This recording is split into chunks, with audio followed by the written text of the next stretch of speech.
주님의 은혜와 평안이 대림절 기간 여러분과 함께하길 바랍니다.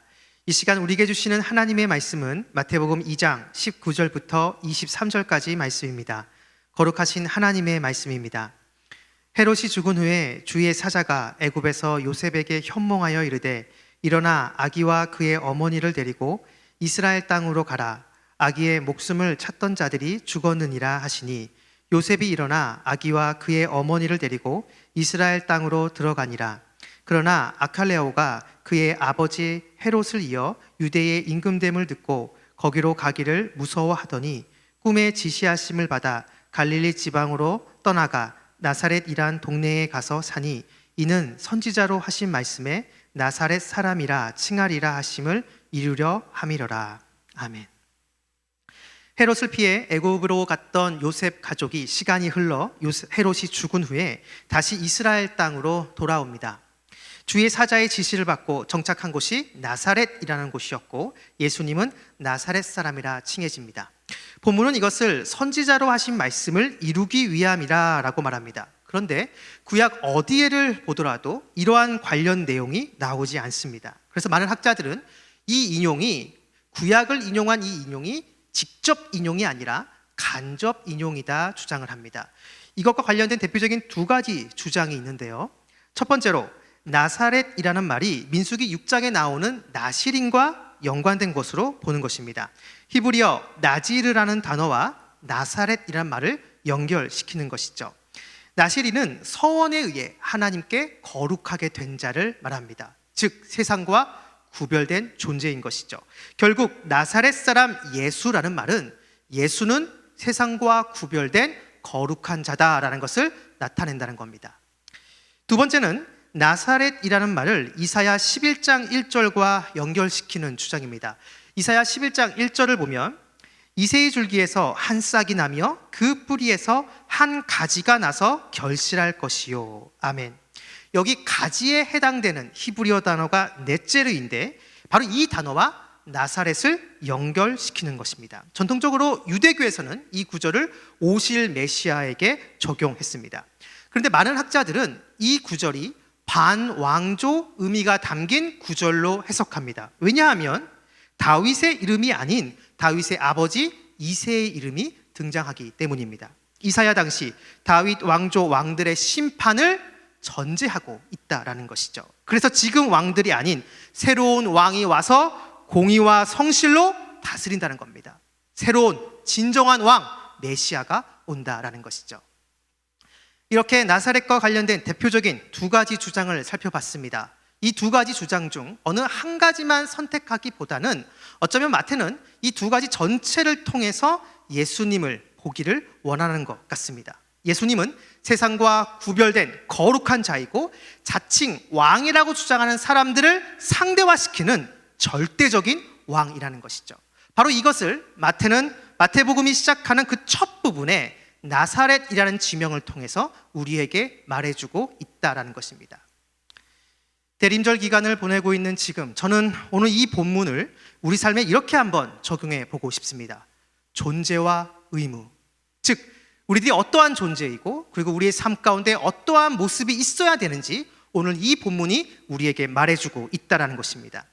거룩하신 예수 그리스도 안에 있는 우리들은 거룩한 자들입니다. 구약의 나실인처럼 세상과 구별된 존재인 것이죠. 이걸 잘 보여주는 단어가 바로 성도라는 단어입니다. 가톨릭에서는 거룩할 성, 성스러울 이 성자를 소수의 몇 명에게만 부여합니다. 하지만 우리 개신교에서는 거룩하신 예수 그리스도 안에 있는 모든 신자들을 성도라고 말합니다. 예수 그리스도를 통해서 구원받은 모든 사람은 다 거룩하다라는 것이죠. 이렇게 거룩해진 우리들이 이 세상에서 행해야 될 의무가 있다라고 한다면 그것은 예수 그리스도만을 진정한 왕으로 섬기는 것입니다.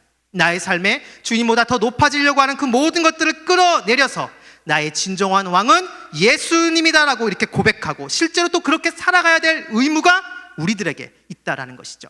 세상 사람들이 추구하는 돈, 명예, 권력, 육체적인 쾌락 그 모든 것들을 상대화시키고 오직 예수 그리스도만을 섬기는 삶, 바로 그러한 모습이 성도인 우리 안에 있어야 된다라는 것입니다.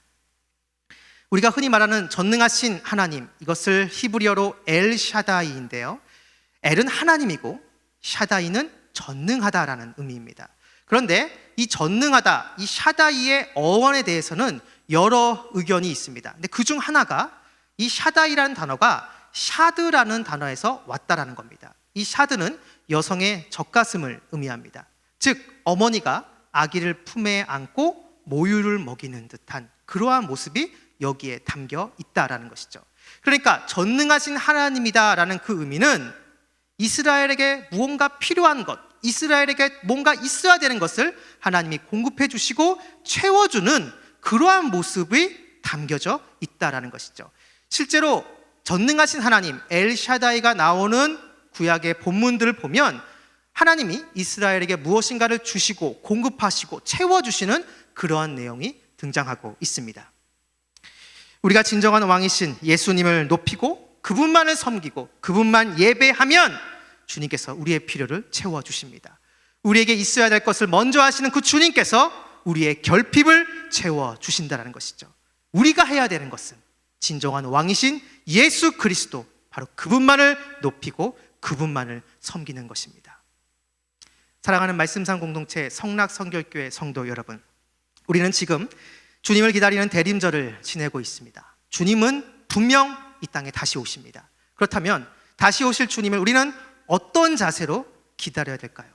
여러 가지를 이야기할 수 있겠지만 적어도 오늘 우리가 살펴본 이 본문을 통해서 살펴본 것처럼 주님을 통해 우리는 거룩해졌고 세상과 구별된 거룩한 존재, 바로 성도라는 정체성을 확고히 해야 합니다. 그리고 주님만을 진정한 왕으로 섬기는 모습이 우리에게 있어야 됩니다. 주님보다 더 높아지려고 하는 그 모든 것들을 철저하게 부정하고 오직 이 세상에 주님만이 진정한 왕이시며 최고의 가치라는 것을 이 세상 가운데 선포하는 모습이 우리에게 있어야 된다는 것입니다. 바로 그러한 자세로 다시 오실 주님을 기다리는 모습이 있어야 됩니다. 바라기는 바로 이러한 모습으로 다시 오실 주님을 기다리는 저와 여러분, 우리 모두가 되기를 주님의 이름으로 축원합니다.